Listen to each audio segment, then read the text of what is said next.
We use black and white throughout the title sequence to outline the use of the color red and erase any other colors. The color red is one of 3 primary colors and is thought to be the color to provoke the most response among humans. Red brings text and images to the foreground. Its high visibility creates a sense of danger ahead, which is linked to our genre, and this is used in films like Saw and Texas Chainsaw Massacre. From our research, we got inspiration from the film Amelie, which used a minimal amount of color, but used it to its great effective. We took in great responsibility for the positioning of the scene. We had a small flickering fire in the background. The fire is used to symbolize the general power of life and energy. We used the childhood jewelry to present the way that purity and innocence is portrayed. Yet we wanted to create a slight contrast, as most people link in fires with a sense of danger as well, for a sense of a haunted effect.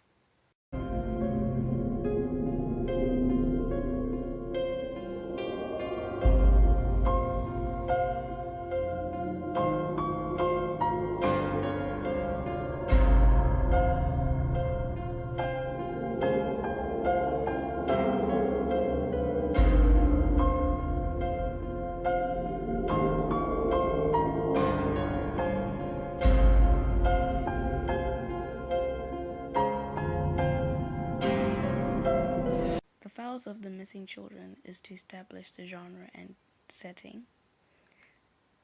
Children are seen as vulnerable, so we use this to our advantage to make the audience feel empathy for the children. There's an eye-level shot of the cabinet being opened to try and engage the audience and make it seem as if they are opening the file cabinet. The words destroy are on the cabinet, which are then linked to our opening sequence. There's a still shot of the file cabinet being opened to show that the experiment is at a mass scale. The credits seem as if they are jumping out of the file. We got feedback and were advised to remove it as it made it look less professional.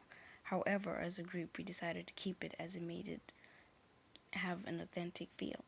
The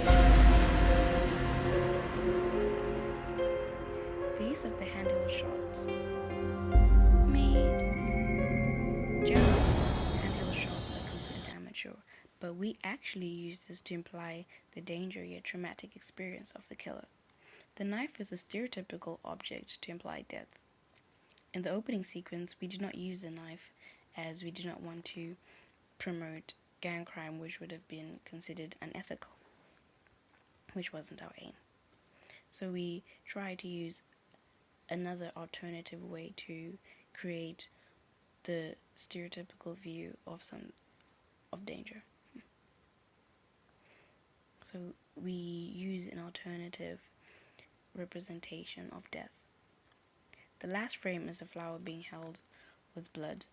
It starts off quite still, and then there's an abrupt clenching of the flower to signify the turnover of events. Flowers are a symbol of beauty and purity. The clenching of the hand shows the activity of how humans can distort life. We really enjoyed filming this scene as we found it quite scary, because nobody expects something like flowers, which is so pure and so lovely and simple, to be taken away with the contrast of blood, which is considered gruesome and horrifying.